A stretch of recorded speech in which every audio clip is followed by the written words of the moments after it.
Hi all, welcome to this lecture 10 of the lecture series Unconstrained Optimization. Today we are going to learn about multi-dimensional optimization and optimality conditions and one conceptual algorithm at the end. So let's start with the lecture. Before starting with the lecture, let me just recall what we did in the last few lectures. So first we defined what are called convex functions. So basically, convex functions, a function f is called a convex function if the value of the function is always lower than the at a given point is always lower than the point lower than the line joining any 2 points on the function itself. So mathematically it can be written by f lambda x1 plus 1 minus lambda x2 less than equal to lambda fx1 plus 1 minus lambda fx2, where lambda is between 0 and 1.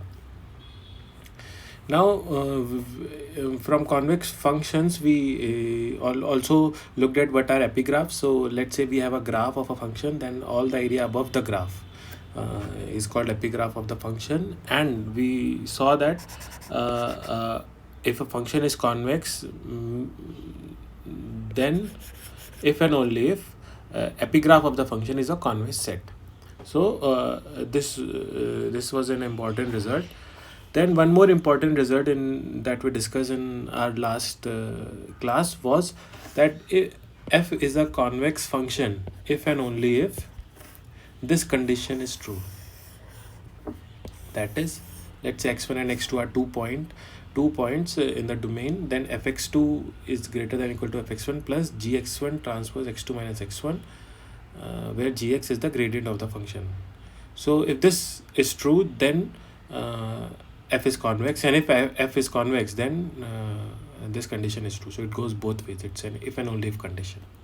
So now in today's lecture we'll wrap up convex functions. There are a couple of theorems left, and a famous inequality, Jensen inequality, is left. I'll discuss those with you, and once I discuss them, we'll move on to today's lecture. So let's start with the first theorem.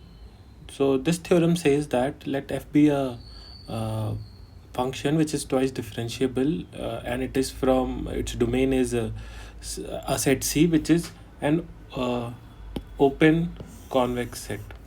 Okay, then f is convex function if and only if its Hessian matrix H is a positive definite matrix for all points in C. So basically, a function f uh, is a convex function if and only if its Hessian matrix is positive definite. That's what this theorem says. Uh, mm, so let's prove this theorem. So the proof of this theorem will be in two parts because it's an if and only if condition. So we'll first assume the uh, first part, and then we will first assume that f is convex and prove that its Hessian matrix is positive definite over all the points in its domain, and then the other part, the reverse part. So let's start with the first part. Let's assume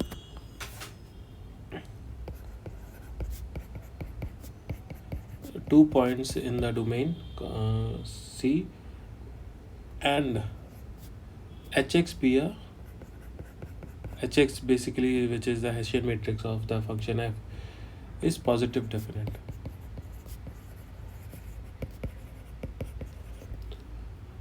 For all x belonging to xc. And let's assume a point x, which is on the line between on the line joining s1 and x2. Okay. Then by using the second order truncated Taylor series,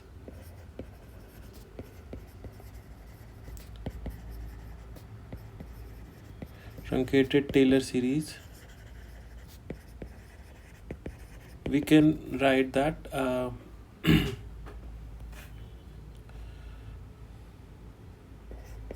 Any function fx can be written in terms of fx1 like this, plus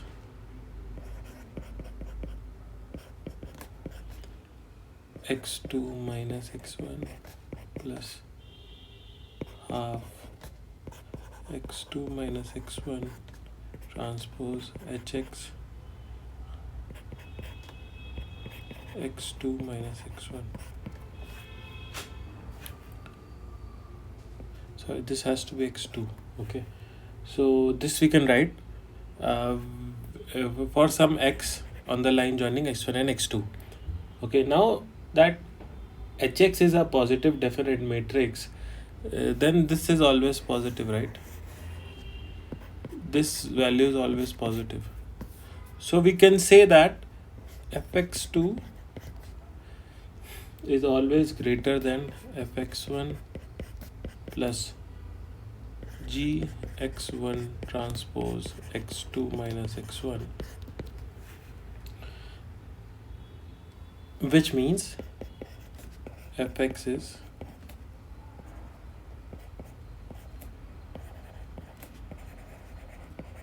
convex. How did we, this is a very this is the result that we proved proved in the last class, and we also discussed in the recall of this lecture. This means that fx is convex. Now let's look at the second part.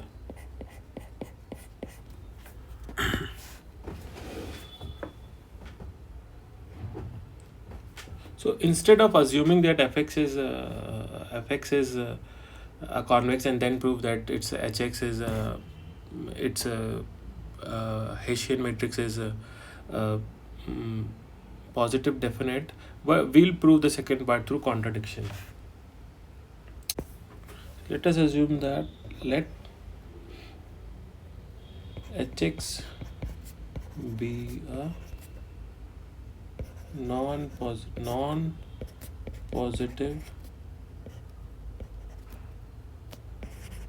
definite matrix, which is basically it's a negative semi-negative definite matrix for some x1 belonging to C. So for some point x1 in C, hx is not positive definite.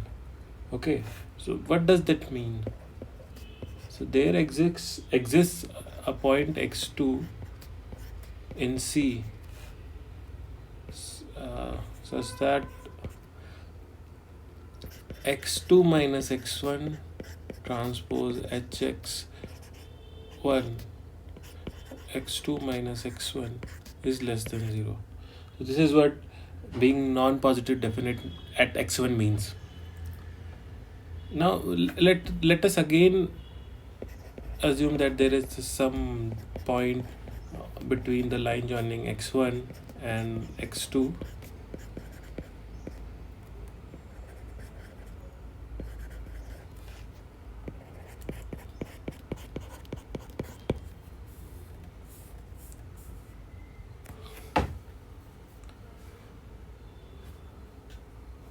Okay, now we'll again use second order truncated Taylor series to write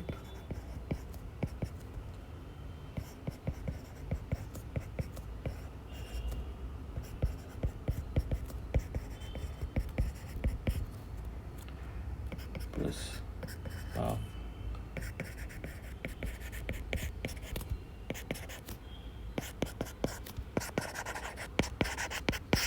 we can write this. Now we also know that f is twice continuously differentiable, which means hx is continuous.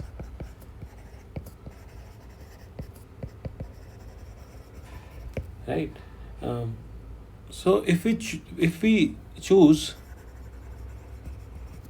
x sufficiently close to x1 so that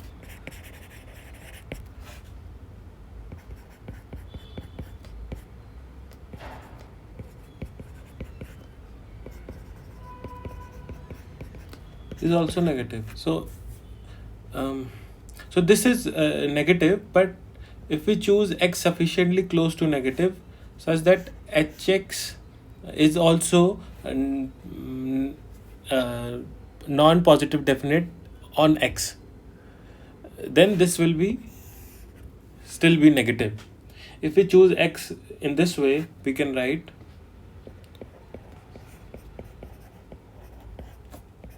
fx2 is less than fx1 plus gx1 transpose x2 minus x1. This suggests that f is concave and that is not convex. Uh, so the second part assumes that h is non-positive definite and proves that f it comes out to be non-convex. So hence this theorem is proven that if a function f, basically if a function f is convex if and only if its Hessian matrix is positive definite at all points in its domain.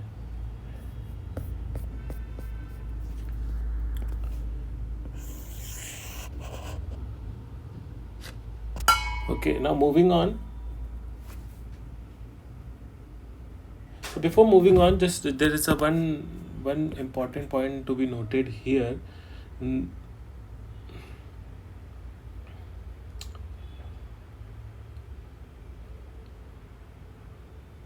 That f is strictly convex on C if Hessian matrix Hx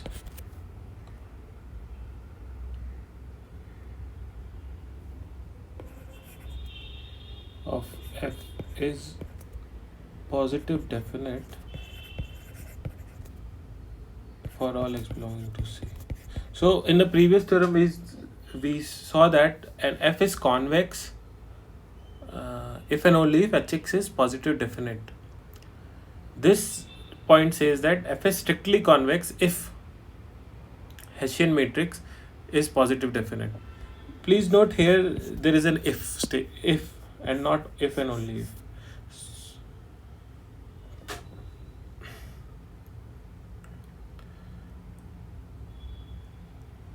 Which means that if Hx is convex, that is if Hx is positive definite, then f is strictly convex. But if Hx is positive definite, then it's a if and only if condition for f to be convex. So this is a subtle difference that I just wanted you to know. So if we are looking for strictly convex functions, this is the thing that you have to take into account. Now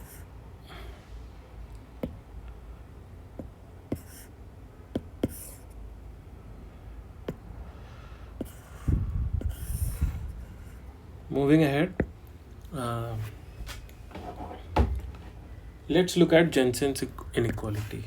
So it's a very important inequality and we'll have a look at it.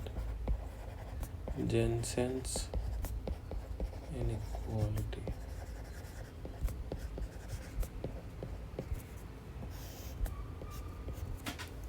Okay, so what does this inequality say? If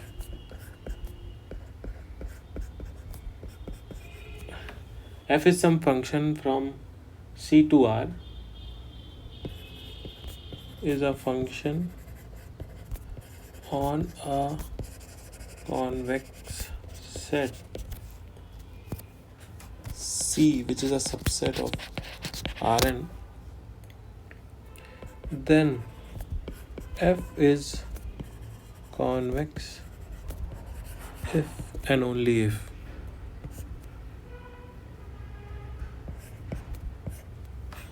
f sigma lambda I xi I from 1 to k is less than equal to summation of lambda I fxi, where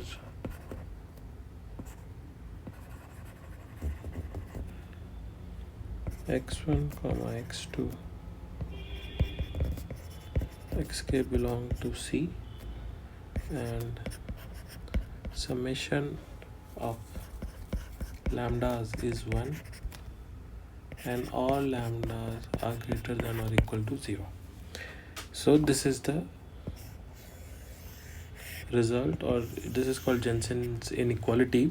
So with this inequality is saying that, let's say f is a function on a convex set C, then f is convex if and only if this condition is true. And if you look closely, it's just an extended version of the original definition of a convex function. So we had this definition, right? F,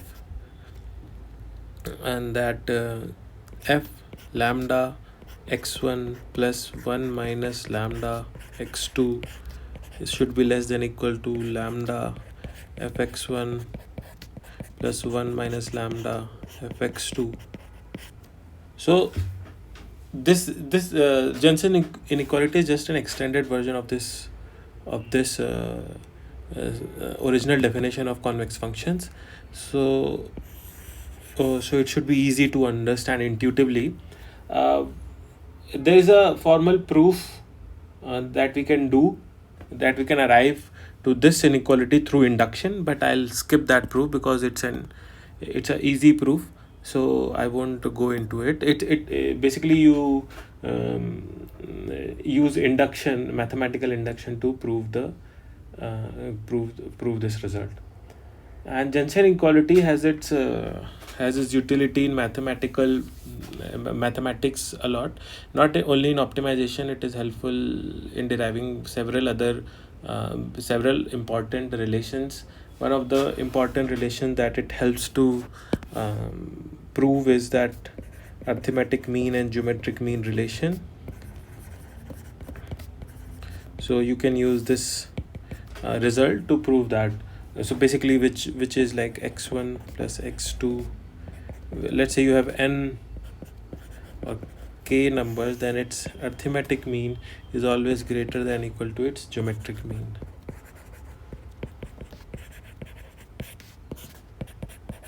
So this relation you can prove it with Jensen equality easily.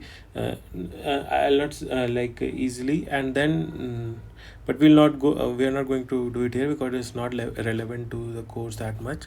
So with that, we'll prove. We'll look at one last theorem in convex functions, and then we'll start with the next. With the next part in the lecture. So before looking at the theorem, let me just tell you a few operations that preserve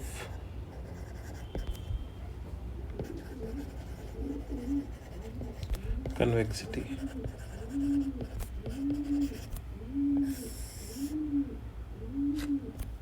Yeah, so first of them is obviously scalar multiplication. So if f is some function from Rn to R and is convex,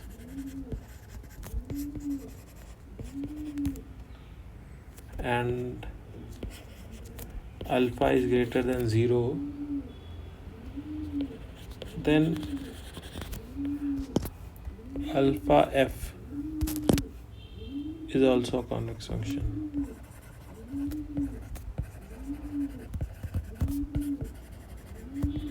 So how do we prove this? The proof is simple. You write that inequality f lambda x1 plus 1 minus lambda x1 less than equal to lambda fx1 plus 1 minus lambda fx2.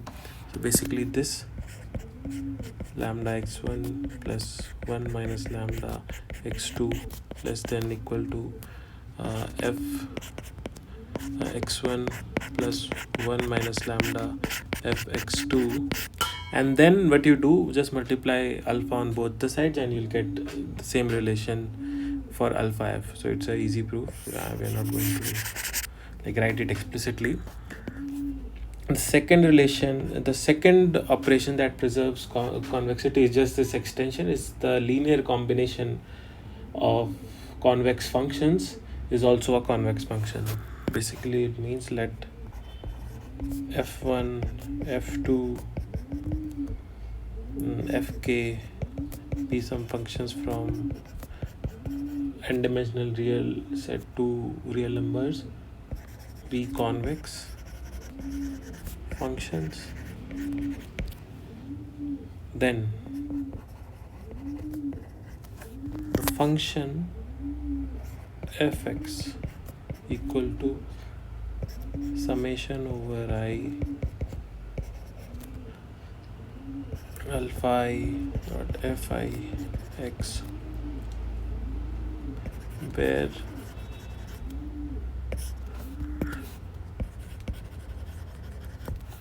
alpha i's, all the alpha i's are greater than 0 for I equal to 1 to k,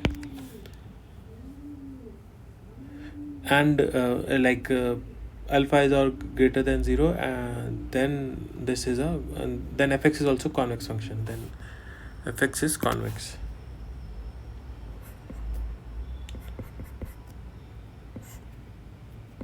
Is convex. So this its proof is also very simple. You can follow the previous the what we talked in the previous point. So one important relation that I want to discuss with you is, let's say, composition, the functional composition.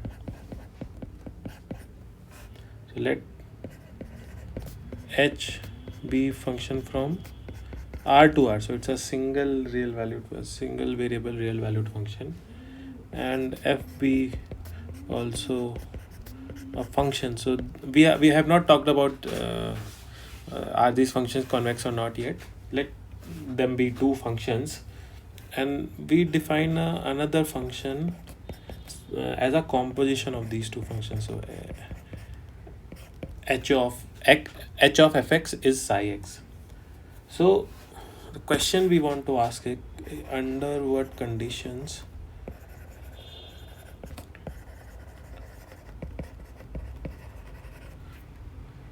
is like convex? So what conditions should these function follow so that psi x is a convex function? So we'll one more assumption that I'm giving you. Assume f and h both are twice differentiable.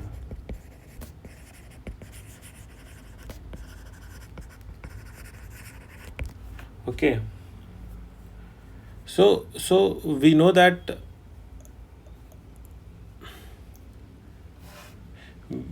we have to find conditions such that phi x is greater than 0. All right. So what does phi double dash x mean here? It's a h double dash. Let's say what phi x means. Phi dash x means. So it means h dash fx dot f dash x. Correct. Now what does phi double dash x mean? So h double dash fx f dash x whole square plus h dash fx dot f double dash x. Correct. This is what the double differentiation of psi x means. So for this to be positive, for this to be positive. This is always positive, right? This term.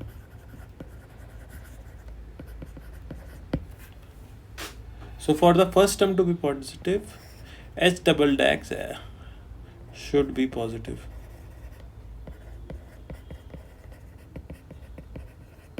Right? And for the second term to be positive,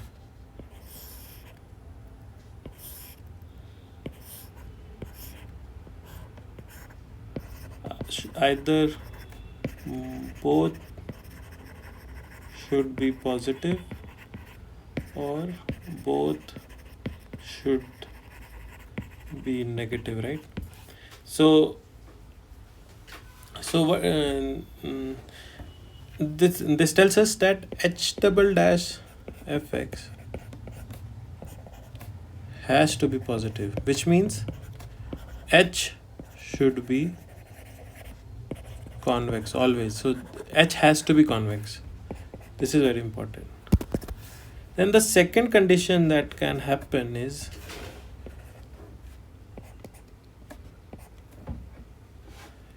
h dash fx is positive and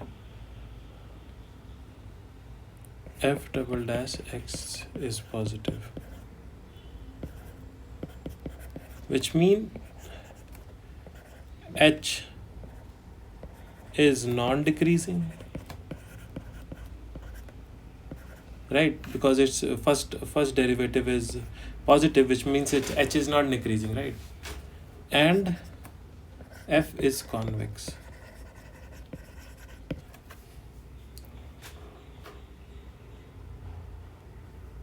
Right. Or the second possibility can be h dash fx is negative and f double dash x is also negative, which means h is non-increasing and f is concave. Correct? So we have a conclusion that if we have a composition, then psi is convex if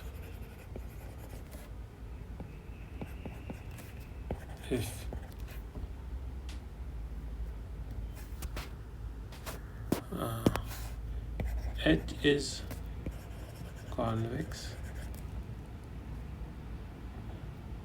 and non-decreasing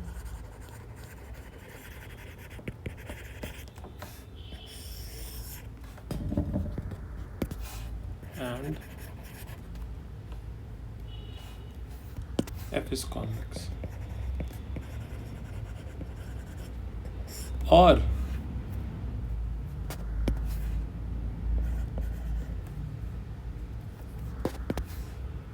h is convex and non-increasing and f is concave. Correct? So this is like how the convexity is preserved in compositions. Now moving ahead, we'll discuss one theorem, and this will conclude the convex functions side of the lecture. So let me first write the theorem and then I will explain it to you. C be a subset of some Rn, be a compact convex set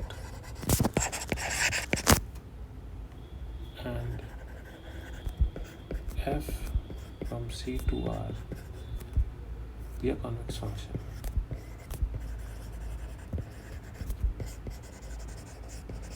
Okay. Then maximum of f occurs at boundary points of C.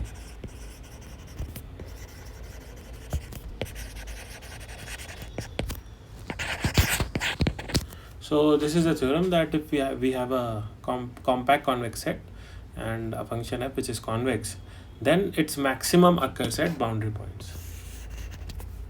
This is a theorem, a very simple idea, but like intuitively you might think that oh this is correct, but we'll have to prove it, and its proof is not like it's not very difficult. So let's prove it quickly.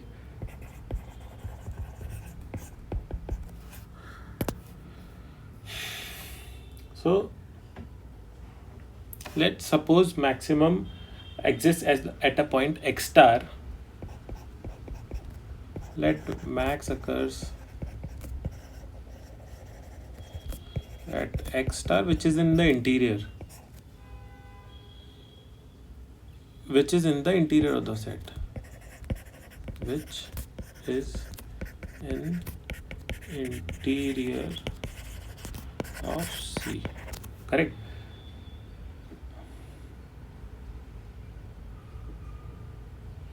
Now maximum is occurring in the interior. Maximum, what does that mean? Fx star, the value of the function x star is greater than all other functional values in the points on all other points in C. Correct. Now what we'll do is draw a line.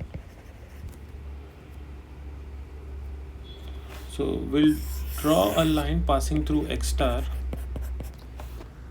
and cutting the boundary points. Okay, so this is C, the x star is the interior, and it cuts the boundary points at x1 and x2. Okay, so we'll draw a line passing through x star.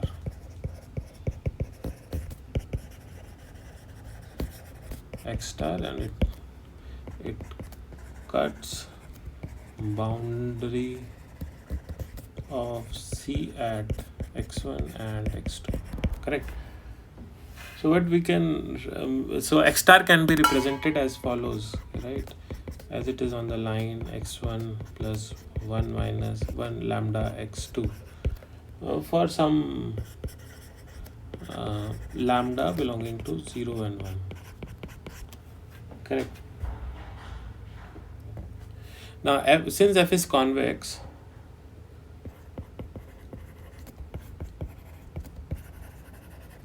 we can also write fx star is less than equal to lambda fx1 plus 1 minus lambda fx2. Now comes the most important part of proof of this theorem. So let's say in the first case, functional value at x1 is less than function value as x2. So let's say fx1 is less than fx2. Then it will imply that fx star is less than equal to lambda fx1 plus 1 minus lambda fx2. Right, this is the I've just copied it down. We can write, because fx1 is less than fx2, we can write it like this. I change it to fx2, and now you can see this is same as fx2. So fx star, which should be the maximum value in the whole set C, is smaller than some number, is smaller than the value fx2.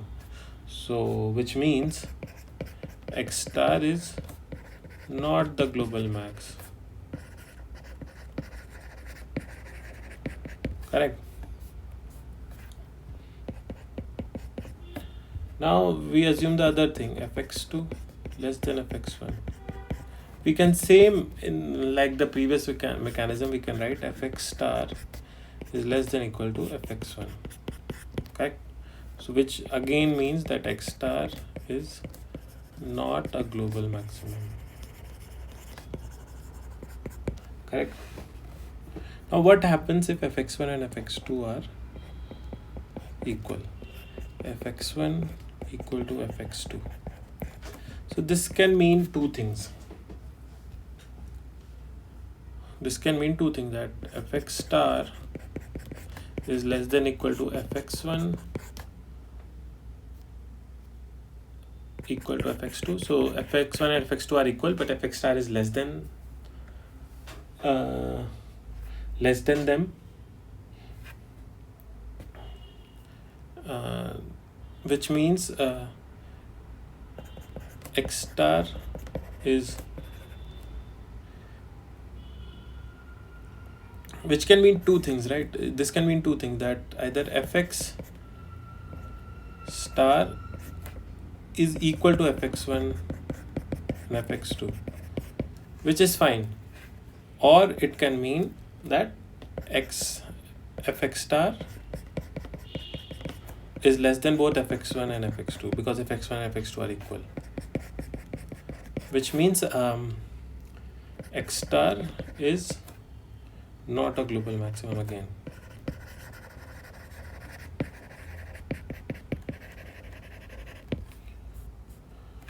So this could be done for any interior point, right? So therefore the maximum of f occurs at the boundary points.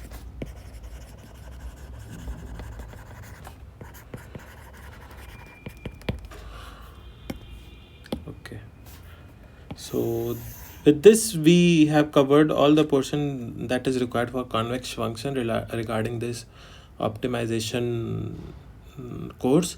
Now we'll move on to the multi-dimensional optimization, and we'll formally define what are unconstrained minimization. So let's look at what is unconstrained minimization. So let f be a function from Rn to R, and then consider an optimization problem which says minimize over x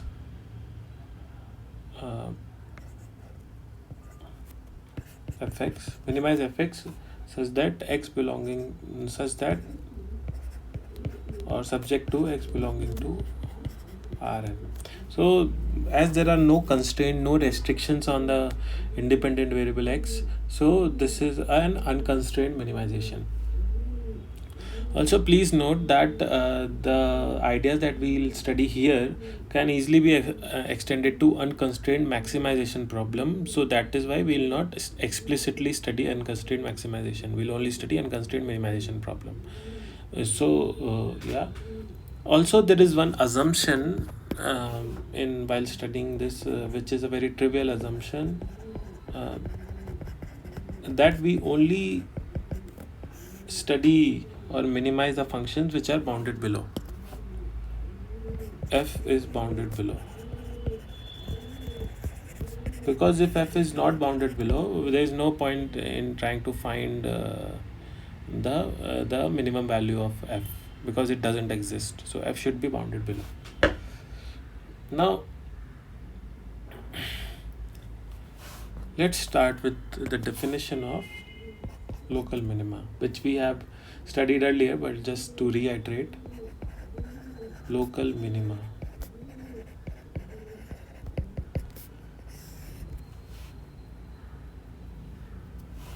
Yes, so local minima is some point x star belonging to Rn is local minima if of f if there exists a delta greater than 0 such that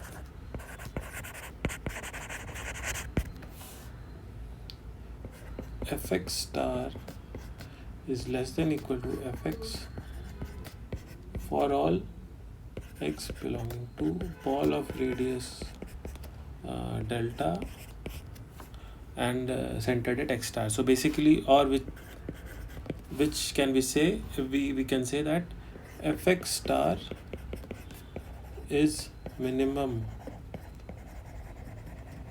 in delta neighborhood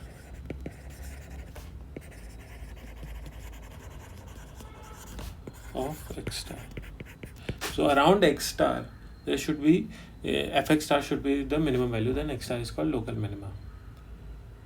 So let's just look at one example.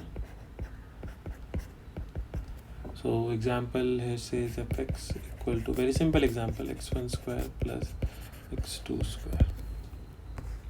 Okay, let me draw the diagram so that I can show you graphically.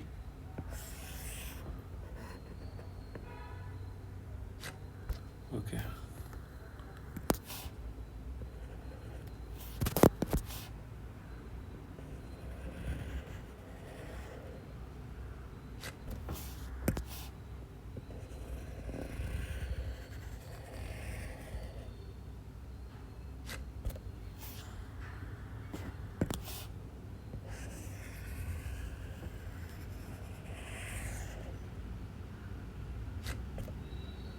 Okay, so as you can see that there are several points, 0.3, 0.2, 0.1. So this is how the graph, the contour plots of this function will be.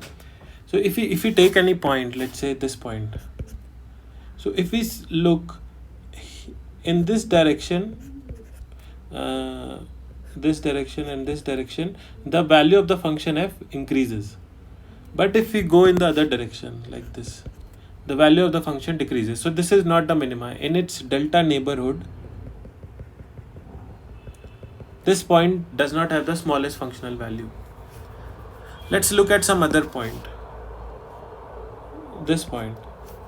If we look again in this direction, the value of the function increases, but in the other direction it decreases. So it's again not a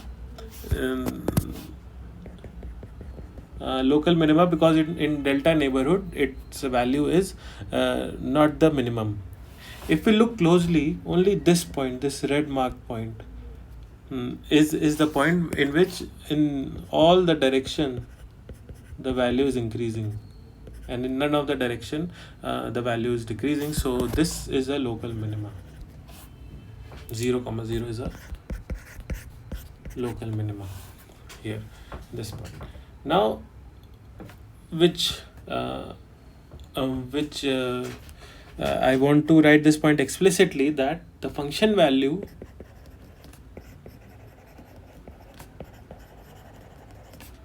does not decrease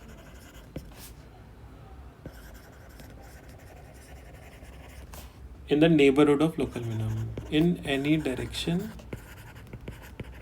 in neighborhood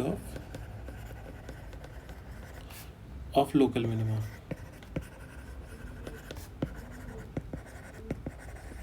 So if you have a point, and if in all the direction there is no decrement in all the direction, there is no decrement in the value of the function, then that is local minima. Okay, so that's how we define local minima. Now let's define descent direction.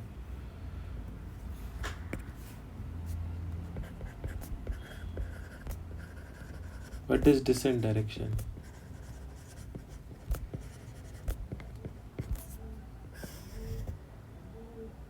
Yeah. So let x bar be some point in Rn.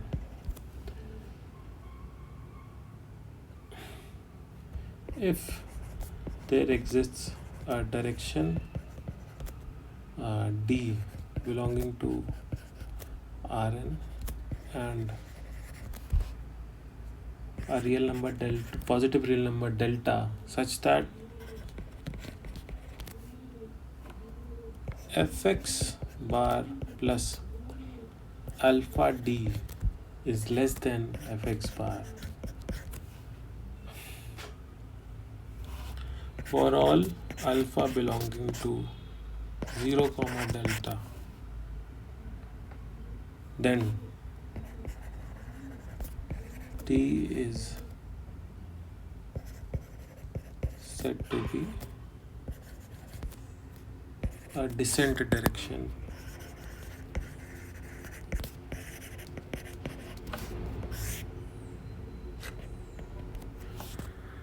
Descent direction of f at x bar. So what this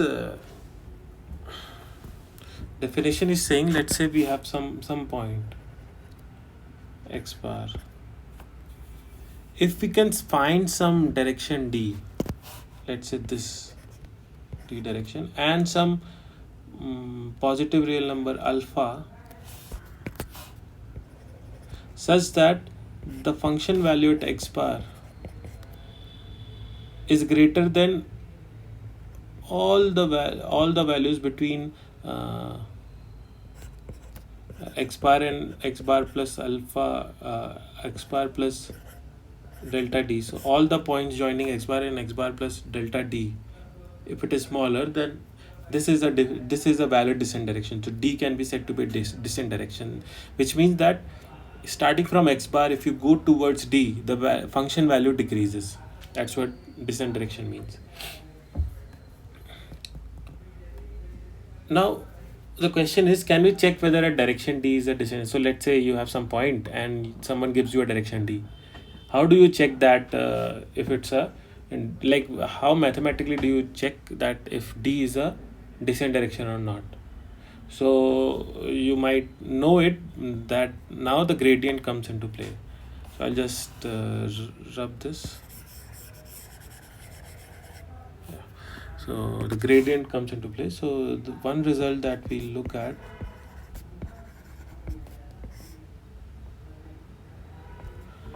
is let f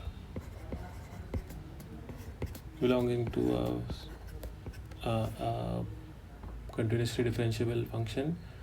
So its first derivative is continuous, and x bar belongs to Rn, and gx be its gradient. Gx bar be its gradient, and if gx bar dot product of gx bar and d is less than 0, then d is a descent direction of f at x bar. So this is how you check. So if someone gives you a point x bar and a descent direction d, you just take out the gradient of the function at that point, take the dot product with the direction d, and if it is negative, then negative means that it makes a obtuse angle from the gradient of the function. If it makes an obtuse angle from the gradient of the function, then that is a descent direction. So basically all the directions which make an obtuse angle from a descent direction will make the function value reduce its value. So can we prove this result? So proof is comparatively easier. So we'll quickly go through it once. So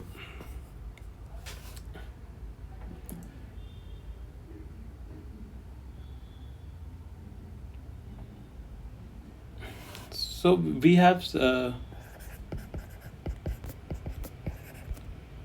we are given that gx bar delta is less than 0, and f belongs to C1 group, which means gx is continuous, correct?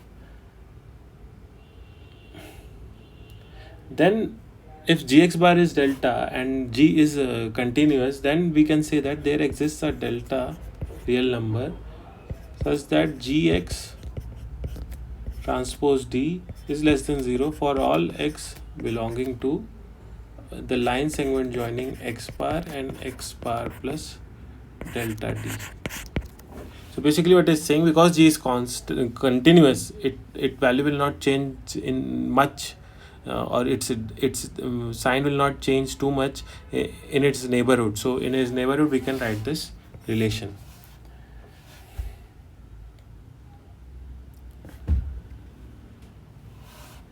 So now choose any alpha belong to 0 comma delta, and with the first order truncated Taylor series. So first order truncated Taylor series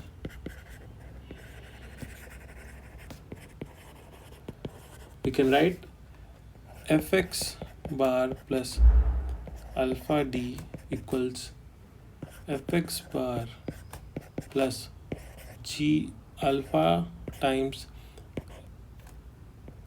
fx transpose d, where x belongs to x bar comma x bar plus delta d, sorry, alpha d.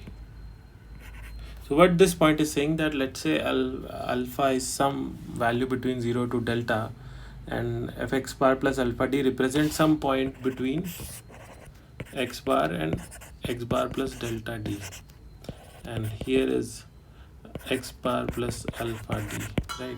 So we can write this, and where x is some point between these two, correct? So because this is negative,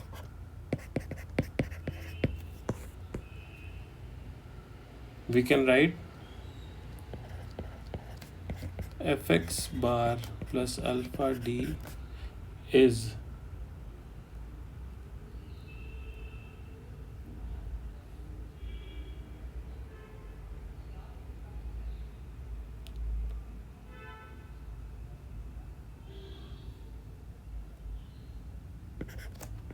less than fx bar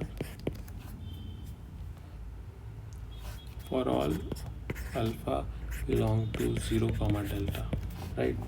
So this we can write from here, correct? Which means d is a descent direction.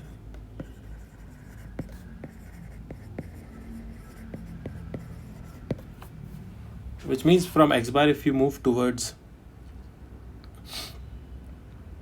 in the direction d, you'll always, all the points have a smaller functional value if gx transpose d is less than 0, if we assume that. So yeah, here was the proof. Now just to give you a context, just let me conclude all the things that we discussed above in the form of a diagram.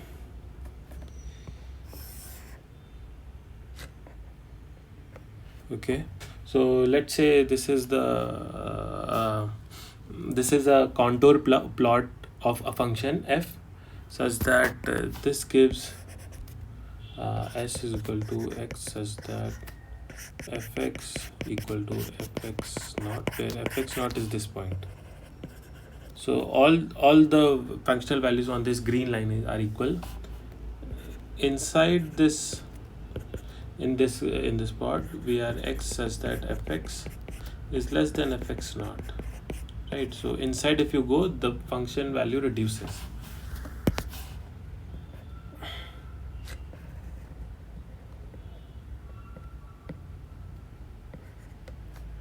So this is the gradient at x naught, let's say, and you can see that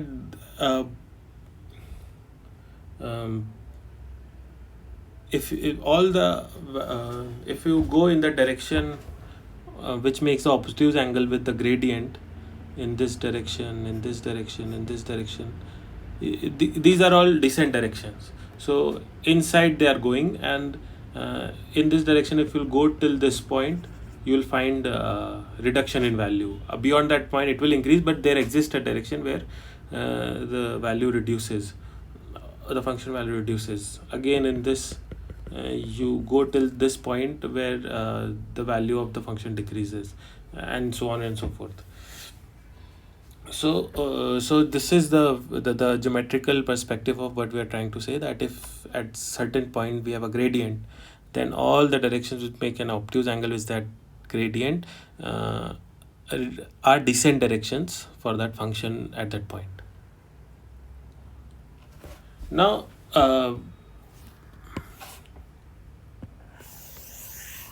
we are talking about unconstrained minimization, right? So now we want to discuss about some conditions, optimality conditions, which will ensure that, which will tell us something about whether a given point is a global minima or local minima or not.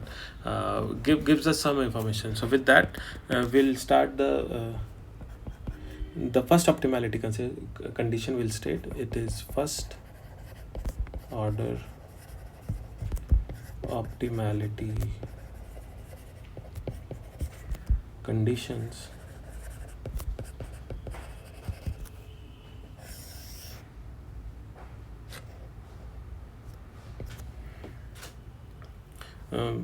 for unconstrained minimization. So let's state that. So let f be some function from Rn to R, and f should belong to, so its first differential C1 group, which means its first derivative is continuous, and if x star is a local minima, if x star is a local minimum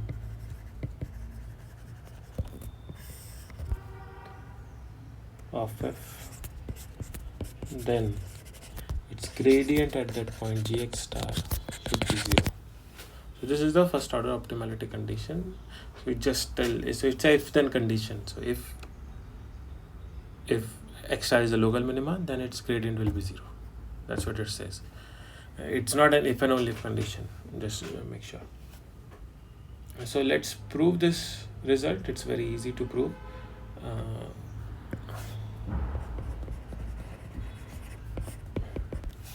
So in the proof, we'll assume let x star be local minima of f and gx star not equal to 0. So we'll try to prove it through contradiction. So we assume that x star is a local minima and gx star is not equal to 0. Now choose a direction d such that d is equal to gx minus gx star. Okay. Now gx star transpose d with the dot product, what does this give us? Minus g x star transpose g x star, correct, which is less than 0. This is always less than 0 because it's a negative of a like it's a square negative of a squared number. So through this result we can see if gx star is not 0 and we choose this as a direction, we can say we have a direction d such that gx transpose d is less than 0, which means d is a descent direction.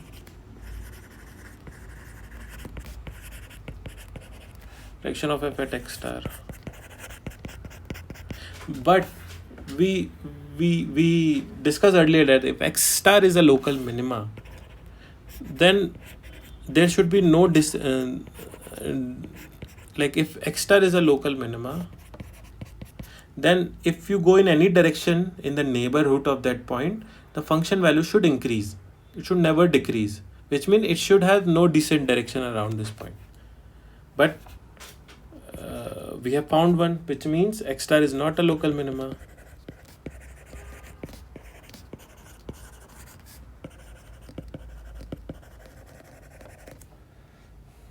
So which is the contradiction,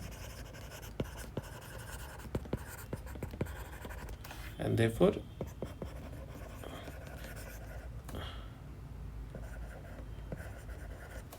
x star should be 0. Gx star should be 0. So the utility of this necessary condition, or of this is this condition is, it provides a stopping condition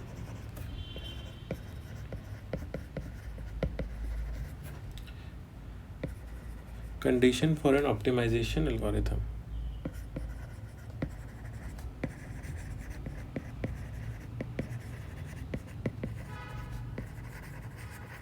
Okay, so for example, if we have to stop, if a loop is running, we'll keep on checking what is the gradient of the current point, iterate. If it is sufficiently small, we'll stop the optimization. Now we'll look at one example.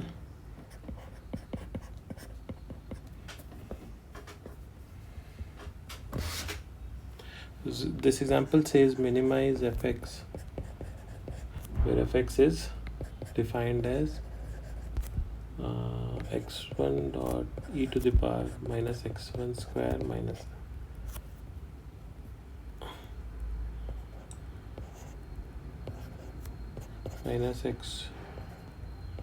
x2 square.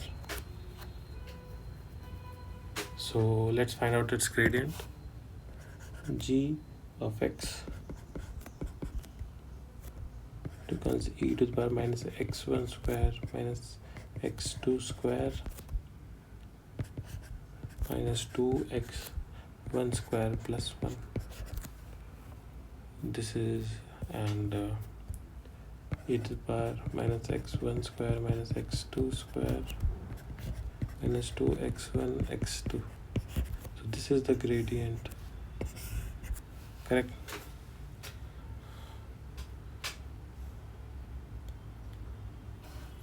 Now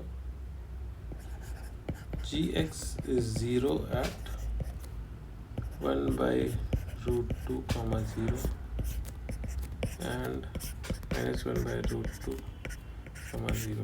You can just put and check. I'll just avoided the calculation, but this is the stationary points you'll get.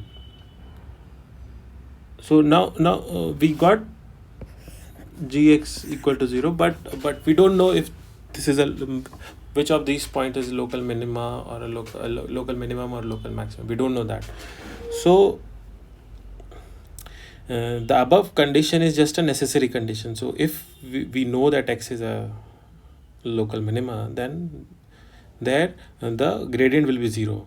But we are for knowing whether a given point whether a given stationary point, so here these 2 points are stationary points because gx is 0.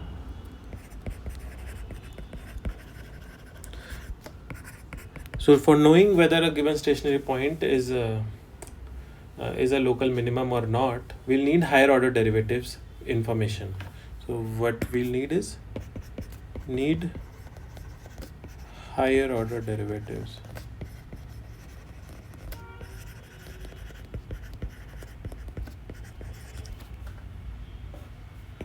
to confirm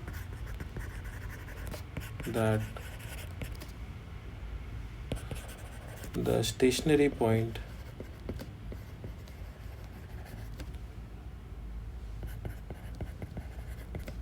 is a local minimum.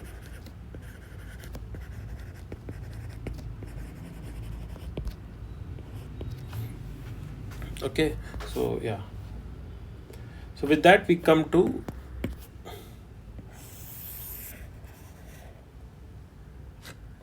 our second optimality condition, which is called second order necessary conditions.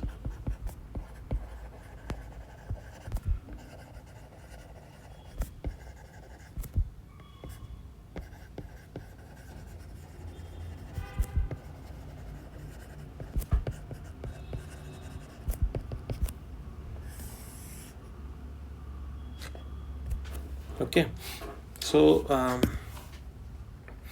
let f be a function from Rn to R and f be twice differentiable or its first two derivatives are continuous. The second order derivative is also continuous. Now, if x star is a local minima of f, then gx star is 0. This is same as first order necessary condition, and hx star should be is a positive semi-definite matrix. The positive semi-definite matrix. Positive semi-definite. So at x star, gx star should be 0 and hx star should be positive semi-definite. Okay, so let's prove this result.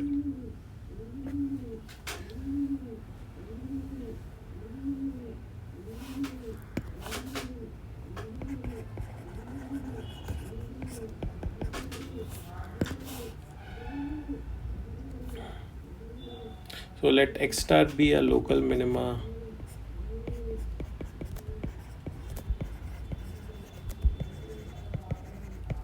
minimum of f from first order necessary condition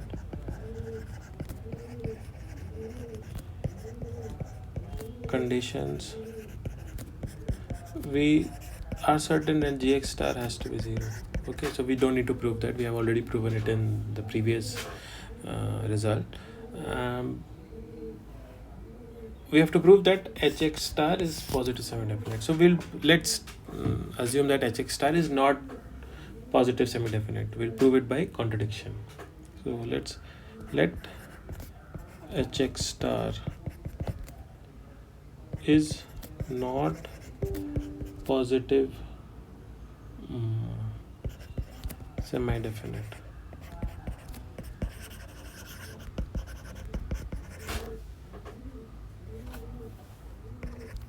What does that mean? That means there exists a D such that D transpose hx star D is less than 0.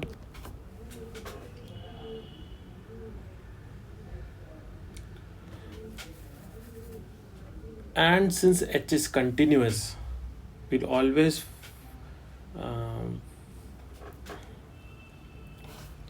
since H is continuous,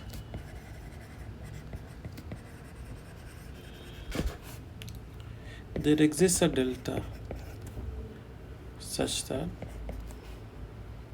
D transpose H x star plus delta D is less than 0.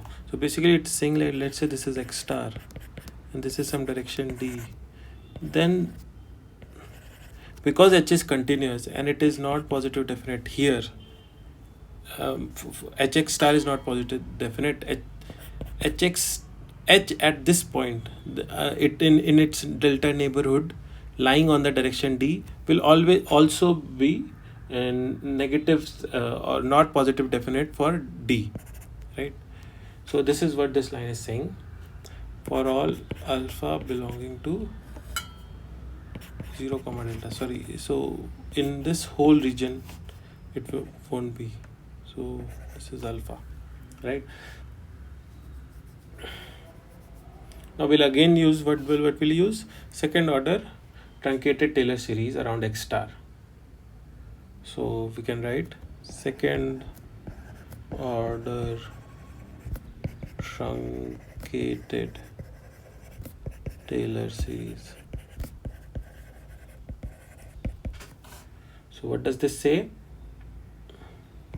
That fx star plus alpha D is equal to fx star plus alpha times gx star transpose D plus half alpha square D transpose H some x bar D, where x bar lies on the line segment joining x star comma x star plus alpha D. correct? And this is true for all alpha belonging to 0 comma delta. Okay, so this is truncated Taylor series.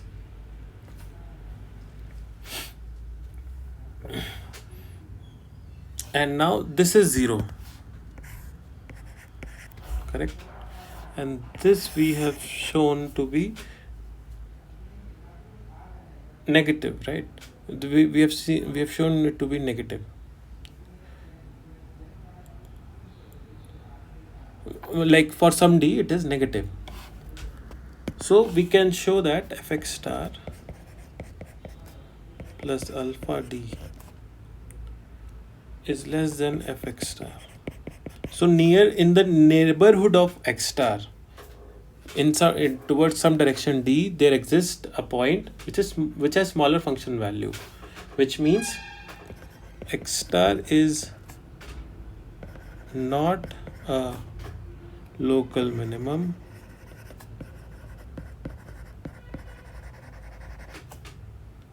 and it's a contradiction, which means Hx has to be a positive semi-definite matrix. Okay, so this is the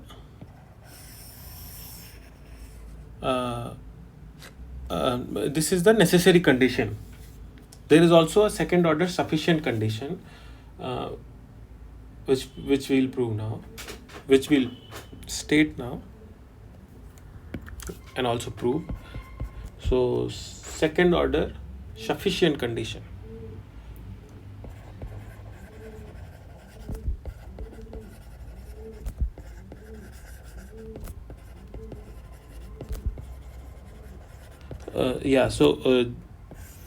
Just to reiterate, second order necessary condition means, let's say x star is I'll just move up.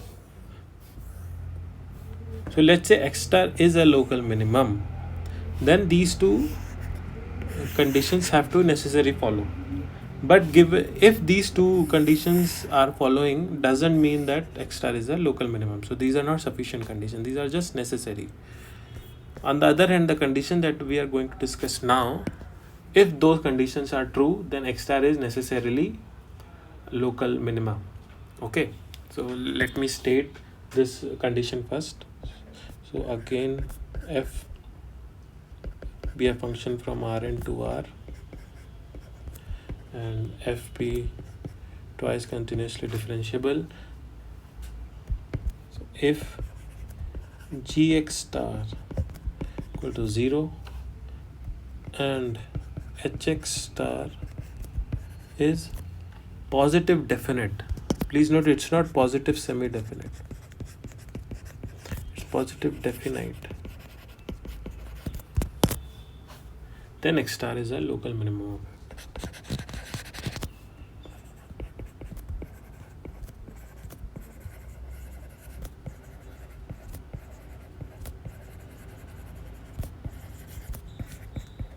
So in the necessary condition, if x star is a local minima, gx star should be 0 and hx star should be positive semi-definite. But here in the sufficient condition, if gx star is 0 and hx star is a positive semi-definite, then we can definitely say that x star is a local minima.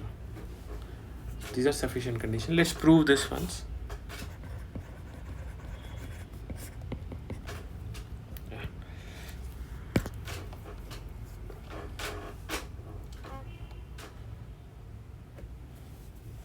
So we have been given that gx star is 0 and hx star is positive semi-definite, positive definite. Now because hx star is continuous, because hs is continuous,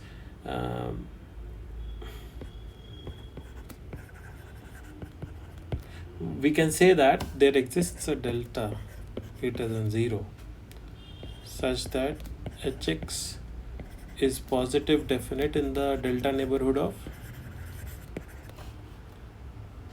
for all x belong to delta neighborhood of x star, correct? Again, so basically x star and around that region hx is positive definite because it's continuous, right? Hx is continuous. Now we'll again use second order truncated Taylor series. Okay, which means fx equal to fx star plus gx star transpose x minus x star plus half times x minus x star transpose h x bar x minus x star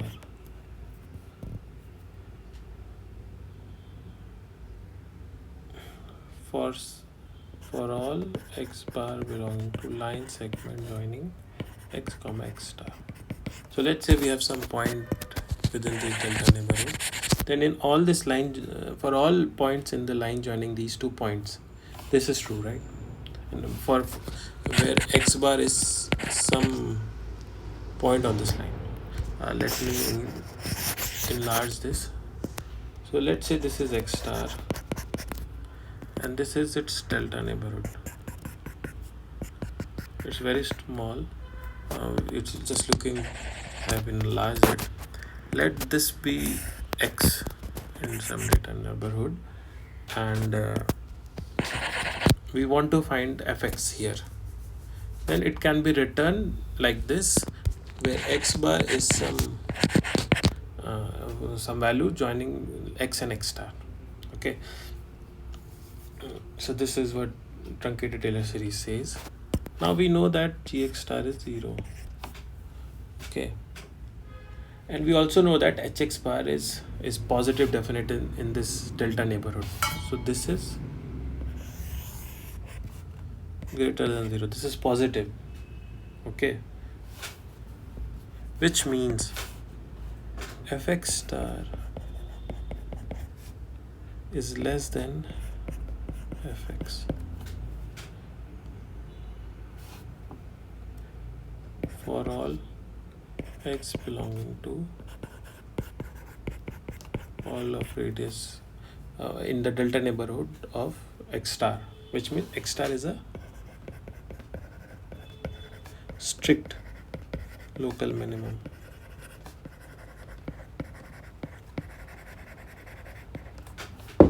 Please note this result also tells us that the local minimum will be strict.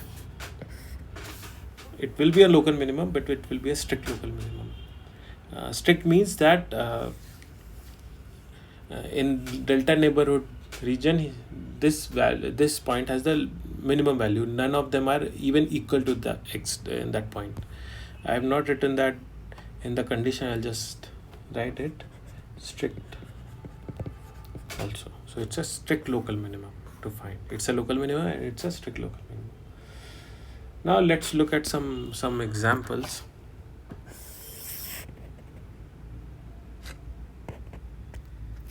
Okay, relating to these conditions. So example.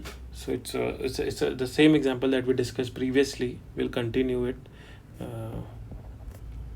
So minimization of fx, which is defined as x1 e to the power minus x1 square minus x2 square. Correct. So it's a gradient is given as we calculated, or we wrote it in the previous example also, 1 minus 2x2 square and e to the power minus x1 square minus x2 square minus 2x1 x2. Okay, now for if gradient is 0 at x1 star equal to 1 by root 2 comma 0 and x2 star at minus 1 by root 2 comma 0. So these are the 2 points at which the gradient disappears. Now what about Hessian? Let's look at hx2 star. So it will require certain calculation, and so you'll have to differentiate it, and then you'll have to put this value in that. I'll have this calculated here, so it will come out to be 2 root 2 e to the power minus half and root 2 e to the power minus half, and non-diagonal elements will be 0. So this is Hessian. Now if you look, these are positive values on the diagonal, positive non-zero values on the diagonal, so it's a positive definite value, positive definite matrix, which means x2 star is a strict local minimum.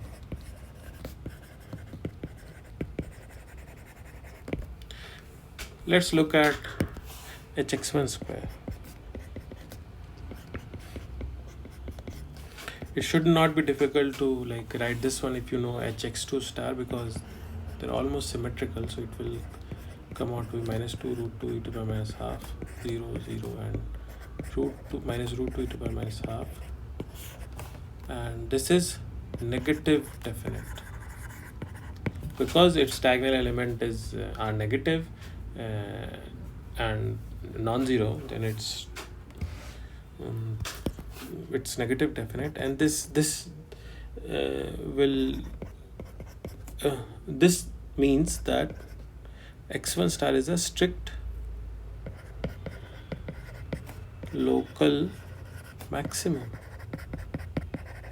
So we discussed earlier that studying minimum will not the maximum value, the unconstrained minimization is similar to unconstrained maximization, which just the condition just change a little bit. So this is what we were talking about. These are almost similar problems. That's why we are not explicitly studying maximization problems. Now let's look at one more example.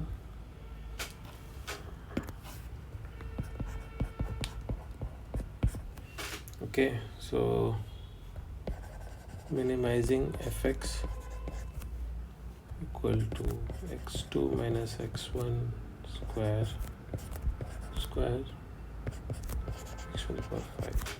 Okay, so its gradient I have written it here, calculated. It comes out to be minus 4x2 minus x1 square x1 plus 5x1 to the power 4, and this comes out to be 2x2 minus x1 square.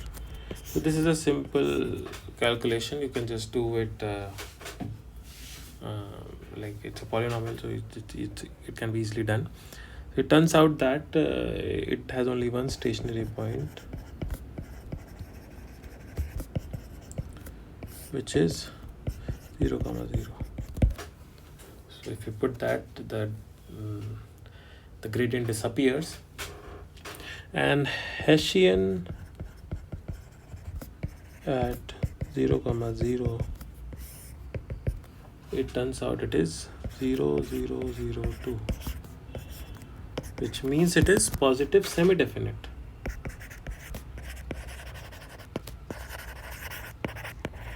Okay.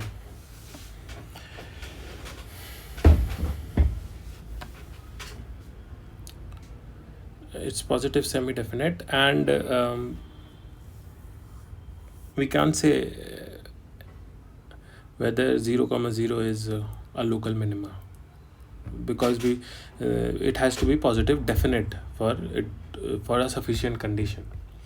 Okay, it turns out that 0, 0 is neither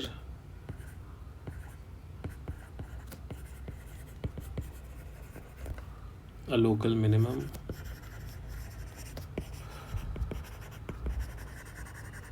or maximum.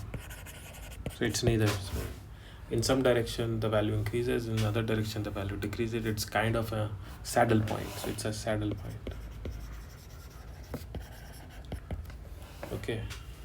So yeah, so sometimes the sufficient conditions do not hold true, and in that case we can't say anything. We'll look at one more example. So minimization of fx equal to x1 square plus e to the power x1 plus x2. So its gradient is, what will be its gradients? 2x1 plus e to the power x1 plus x2 and e to the power x1 plus x2. This will be its gradient.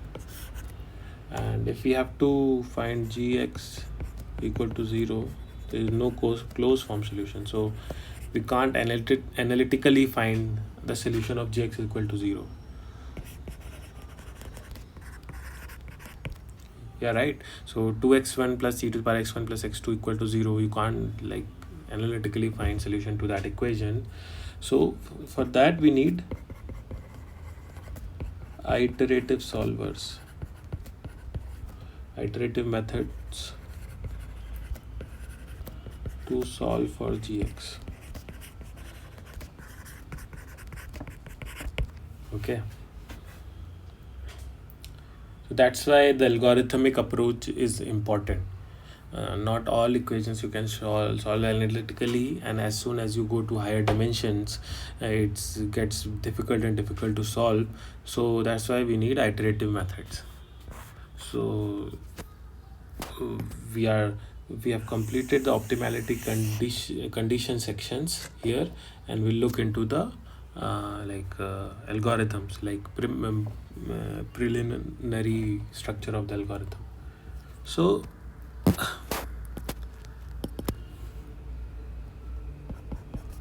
an iterative optimization algorithm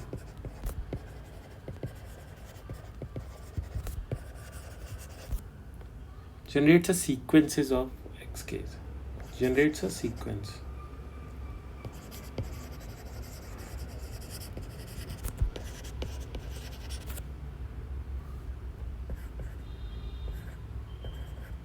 xk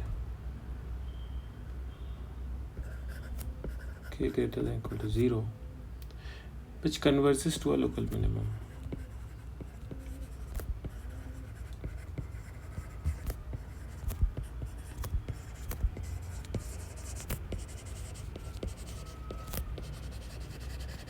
So what does the algorithm does is it first initializes some value x0, then with some algorithmic procedure it calculates the value of function at that point, and based on some algorithmic calculations it predicts the next point, and it keeps on generating it till it reaches a local minima.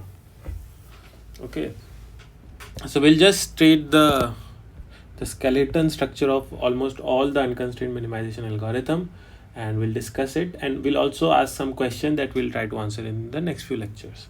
So this is the basic skeleton structure of unconstrained minimization algorithms, almost all.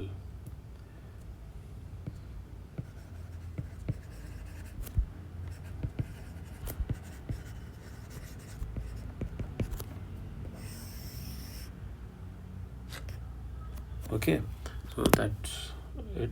So I'll just write the algorithm's skeleton structure and then I'll explain it. So first is always initialization,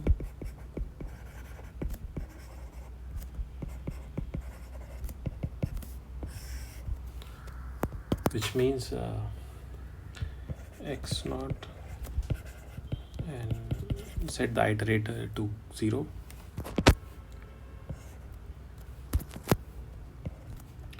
And the second point is loop. So while stopping condition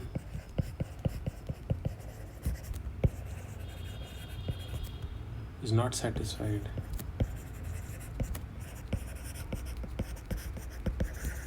at xk,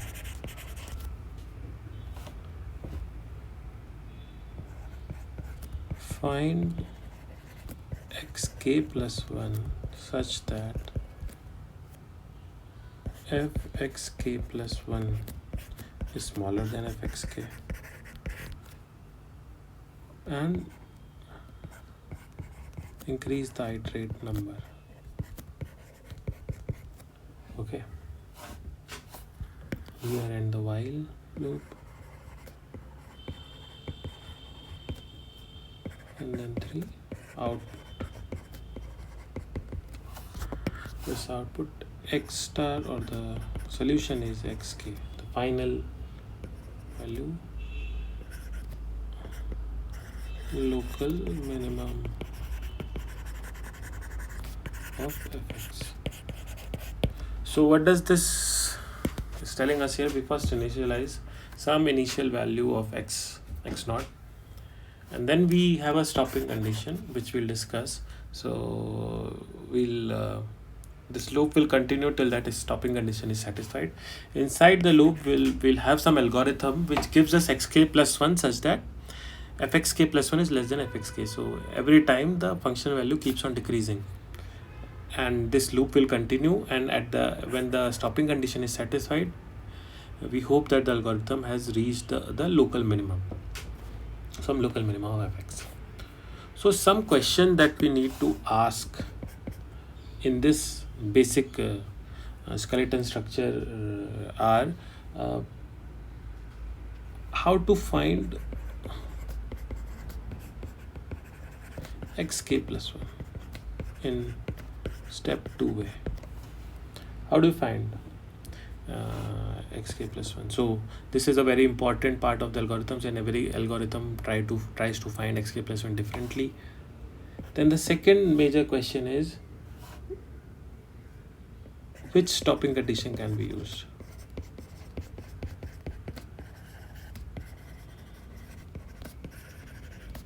So what should be the stopping condition? So one we discussed a little while ago, that stopping condition can be like gradient. So if gradient is nearing to 0, we can use that.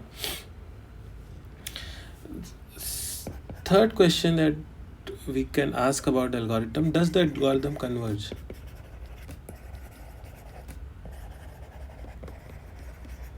Like, does it gives does it come to a point, does it give us the solution of that is a local minima or not? And if yes, how fast does it converge? So like, what is the speed of the convergence? What is the convergence speed? All those questions will we are interested in looking for. And also there is a very important part called initial condition. How should we give x naught? And does the convergence and speed depend on x naught? So do the convergence and speed depend upon the initial condition? That's the question. So we'll try to sequentially or one by one answer these questions in our next few lectures. Every algorithm deals with these questions differently, so we'll try to look at them. So this marks the end of the lecture. If you have any question, you can comment them. Till then, thank you.